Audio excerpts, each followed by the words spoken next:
నిన్న ఇంకా గమ్మత్తైన మాట, నేను ఇంట్లో ఉన్నా, ఇక నేను రెస్ట్లో ఉన్నా, నేను వీడియో చూసి పరిశాన్ అయినా, ఇట్లా కూడా మాట్లాడచ్చా అని. ఢిల్లీకి పోతే అపాయింట్మెంట్లు ఇస్తలేరు, చెప్పులు ఎత్తుకపోతారేమో అని చెప్పి కలుస్తలేరు అన్నాడు. అమ్మతోడు చెప్తున్నా ఈ మాట, నేను ఎవరు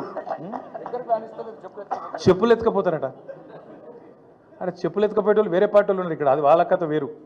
చెప్పులు ఎత్తుకపోవడం నాకు అర్థం కాదు. ఢిల్లీకి పోతే అపాయింట్మెంట్లు ఇస్తలేరు, ఎవరు ఇస్తలేరు? రాహుల్ గాంధీ ఇస్తలేడు, వర కరెక్టే, నీకు ఇయ్యరు కూడా. ఎట్లు ఇస్తారు? నీకు తెలిసిపోయింది నీ కథ అంతా, ఇయ్యరు. ఈ కొత్తగా ఎవరైనా సుట్టపోటు కొత్తగా వస్తేనేమో మర్యాద ఇస్తారు ఎవరైనా సరే, 4 రోజులు ఉంటుంది మర్యాద. ఇక కానీ నువ్వు వచ్చేదేమో ఢిల్లీకి నీ పని మీద వస్తావు, మీ మూటలు మోసుకపోయేందుకు 40, 42, 43 సార్లు పోతుంది ఇప్పటికీ. అందులోనట ఈయన ఎకానమీ క్లాస్లో పోతుండట. బా ఫోటోలు మొత్తం బయట పెడతాం, ప్రైవేట్ ఫ్లైట్లు, బిజినెస్ క్లాసులు, మీ ట్రిప్పులు మొత్తం ఫోటోలు బయట పెడతాం, సోషల్ మీడియాలో ఇప్పటికీ తిరుగుతున్నాయి, మళ్ళీ పెడతాం. అరే ఇంత అన్యాయం మాటలు మాట్లాడతారు. 43 సార్లు ఢిల్లీకి పోతివి, 43 పైసలు లేకపోతివి, ఏముంటుంది ఇజ్జత్ నీకు ఢిల్లీ మార్కెట్లో? వీడు ఊకొత్తాడు పోతాడు, ఎందుకు ఇవ్వాలి మీకు అపాయింట్మెంట్? ఇస్తలేరు, ఏం చేయాలి మరి? నువ్వు మూటలు మోసేందుకు వస్తున్నావు ఢిల్లీకి, రాహుల్ గాంధీకి మూటలు ఇస్తేందుకు వస్తున్నావు, మొదలు మర్యాద ఉంటుంది, ఇక ఆఖరికి దొంగలెక్కనే చూస్తారు. వాస్తవం ఏంది? కేసీఆర్ గారేమో అప్పు చేస్తే 4,17,000 కోట్లు 10 ఏళ్లలో, సంవత్సరానికి 41,000 కోట్లు అప్పు చేస్తే కేసీఆర్ గారు ఏం చేసిండ్రు? ఒక్కొక్క ఇటుక పేర్చుకుంటా రాష్ట్రానికి శాశ్వతంగా పనికొచ్చే నిర్మాణాలు చేపట్టిండు. మరి మీరేం చేస్తున్నారు అంటే, ఒక్క ఇటుక పెట్టినవా ఎక్కడన్నా? ఒక ఇందిరా మిల్లు కట్టినవా? ఒక కాలువ కట్టినవా? ఒక ప్రాజెక్టు కట్టినవా? హైదరాబాద్లో ఒక కొత్త బిల్డింగ్ కట్టినవా? ఏవిలో ప్రజలకు పనికొచ్చి ఒక పని చేసినావా? చేయలే. మరి నేను ఇంకొక మాట అడుగుతున్నా, ప్రజలన్నీ గమనిస్తున్నారు. రాష్ట్రమేమో దివాలా తీసిందంటావు, రాష్ట్రం దివాలా తీసిందని దివానా మాటలు మాట్లాడతావు. మరి మీ కుటుంబం ఆస్తులు ఎట్లా పెరుగుతున్నాయి? అనుముల రేవంత్ రెడ్డి గారి కుటుంబం ఆస్తులు ఎట్లా పెరుగుతున్నాయి? నువ్వు అదన్నా చెప్పు సీక్రెట్ మాకు. మీరు ముఖ్యమంత్రి కాగానే మీ అనుముల ఫార్ములా సీక్రెట్ సాస్ ఏదైతుందో అదేదో మా ప్రభుత్వానికి మొత్తం ప్రజలకు కూడా చెప్తే మంచిది కదా.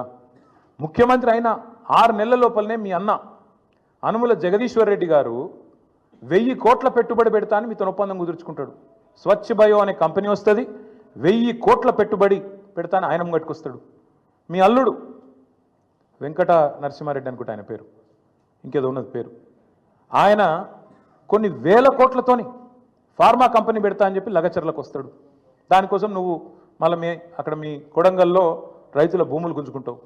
ఎక్కడికి వెళ్ళి వచ్చినాయి 1000 కోట్లు? మీ అన్నకు, మీ అల్లుడికి. మీ అల్లుడు వారి తండ్రి మీ వియ్యంకుడు మొన్ననే కదా, ఎక్కువ రోజులు కూడా కాలే, మీ వియ్యంకుడు మొత్తంగా అప్పుల్లో ఉండే కంపెనీ మొత్తం అప్పు రైట్ ఆఫ్ అయిపోయింది. మీరు అధికారంలోకి రాగానే మీ వియ్యంకుడి కంపెనీ యొక్క అప్పులన్నీ రైట్ ఆఫ్ అయిపోయినాయి కేంద్ర ప్రభుత్వం దయతోని.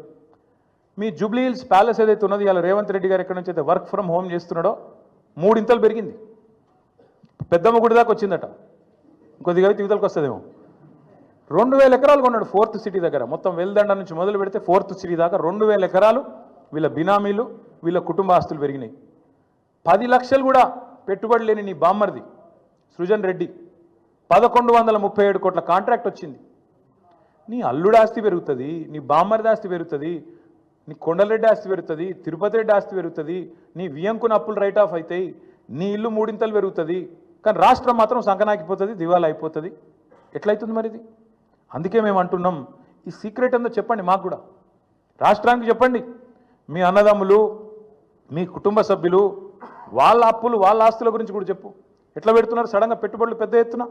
అవి కూడా బయట పెట్టు. తెలంగాణ ఆస్తులు తగ్గుతున్నాయి ఎట్లా, అనుముల కుటుంబం ఆస్తులు పెరుగుతున్నాయి ఎట్లా, ఖచ్చితంగా చెప్పాలి.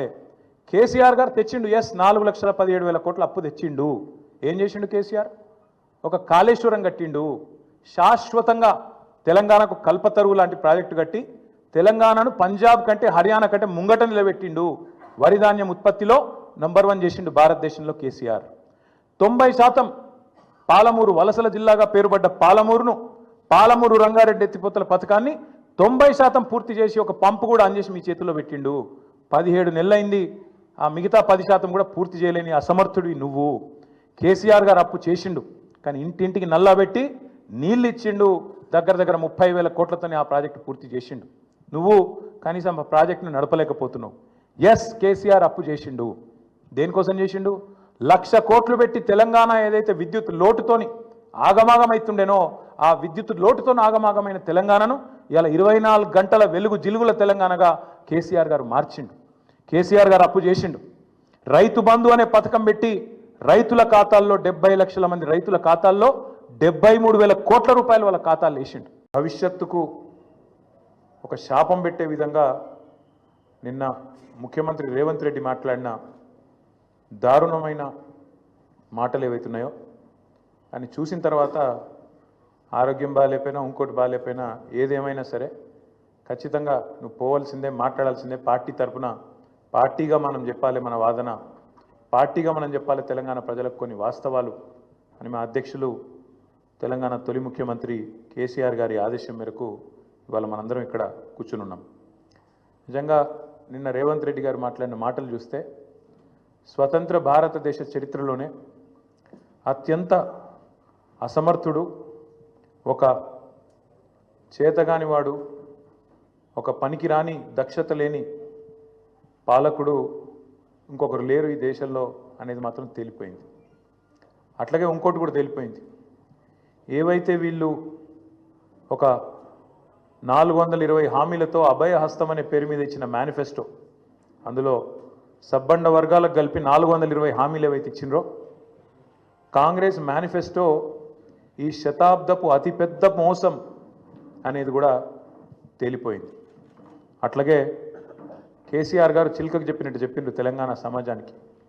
ఢిల్లీ పార్టీలను నమ్మితే 60 ఏళ్ళు గోసపడ్డం, మళ్ళా మోసపోతే ఢిల్లీ పార్టీల చేతుల్లా మళ్ళా గోసపడతాం, మళ్ళా ఆగమవుతాం అని చిలుకకు చెప్పినట్టు 100 సభలు మాట్లాడితే ప్రతి సభలో తెలంగాణ సమాజానికి ఒక అన్నగా, ఒక సోదరుడిగా, ఒక తండ్రిగా వారు చెప్పడం జరిగింది. ఆనాడు ఎన్నికల నాడు కేసీఆర్ గారు చెప్పిన ప్రతి మాట ఢిల్లీ పార్టీలను నమ్మితే ఆగమైతే తెలంగాణ అని చెప్పిన మాట అక్షర సత్యం అని చెప్పి ఇవాళ రుజువు అయింది. ముఖ్యమంత్రి గారు మాట్లాడుతూ నన్ను ఎవరు నమ్ముతలేరు, అప్పు ఉడతలేదు, ఢిల్లీకి వెళ్తే దొంగను చూసినట్టు చూస్తుండ్రు, అపాయింట్మెంట్ కోసం పోతే చెప్పులు ఎత్తుకపోతాడేమో అని భయపడుతున్నారు. నాకు తెలిసి అయితే నాకు దగ్గర 48-49 ఏళ్ళు ఉన్నాయి. నేను కూడా రాజకీయాలను ఒక 35 ఏళ్ళకి వెళ్ళి చిన్నప్పటి నుంచి పేపర్లు చదివే అలవాటు ఉంది, టీవీ చూసే అలవాటు ఉంది, రాజకీయ కుటుంబంలో పుట్టినా కాబట్టి దగ్గర నేను కూడా ఒక 10-15 మంది ముఖ్యమంత్రులు వాళ్ళ నడవడిక, వాళ్ళ మాట తీరువన్నీ చూసినాను. నాకు పక్కన చాలామంది విశేషమైన అనుభవం కలిగిన వాళ్ళు ఉన్నారు. కానీ బహుశా ఇంత దివాలా కోరు మాటలు మాత్రం బహుశా ఈ దేశ చరిత్రలనే ఏ రాజకీయ నాయకుడు కూడా మాట్లాడలేదు. ముఖ్యమంత్రి కాదు, ఏ రాజకీయ నాయకుడు కూడా మాట్లాడలేదు. ఒక్క మాటలో చెప్పాలంటే రేవంత్ రెడ్డి గారు నిన్న నాకు పరిపాలన చేత కాదు అని కాడి పడేసిండని చెప్పక తప్పదు. చాలా స్పష్టంగా కాడి వారేసి నాతో కాదు అని చేతులు ఎత్తేసిండు. ఇక అయిపోయింది, నాతో కాదని నిన్న స్పష్టంగా చెప్పిండు. కానీ వారితో పాటు ఈ రాష్ట్ర ప్రజలకు కొన్ని వాస్తవాలు చెప్పాలి కాబట్టి మా బాధ్యత కాబట్టి చెప్పాలనుకుంటా ఉన్నాం. ఎక్కడ పోయినా దొంగలాగా చూస్తున్నారో అంటున్నాడు ముఖ్యమంత్రి. మరి దొంగలెక్క కాకపోతే ఎట్లా చూస్తారు? దొంగలెక్కనే చూస్తారు. నోట్ల కట్టలతో దొరికిపోయిన దొంగను ఖచ్చితంగా దొంగనే అంటారు, దొంగనే చూస్తారు. ఒక విశ్వసనీయత లేని ఓటుకు నోటు దొంగను కాంగ్రెస్ అనే ఒక ఎర్రి పార్టీ గుడ్డిగా నమ్మి సీఎం చేసింది. కానీ ఖచ్చితంగా దేశంలో మిగతా వాళ్ళు మాత్రం నమ్ముతలేరు. మోసగాళ్లను దొంగలే అంటారు ముఖ్యమంత్రి గారు. ఖచ్చితంగా అది ఈరోజు కాదు, చివరి రోజు దాకా కూడా నీ పరిస్థితి అదే ఉంటుంది, యాద పెట్టుకొని చెప్తున్నా. తప్పు చేసింది దొంగ చేతికి తాళాలు ఇచ్చి కాంగ్రెస్ పార్టీ, రాహుల్ గాంధీ గారు.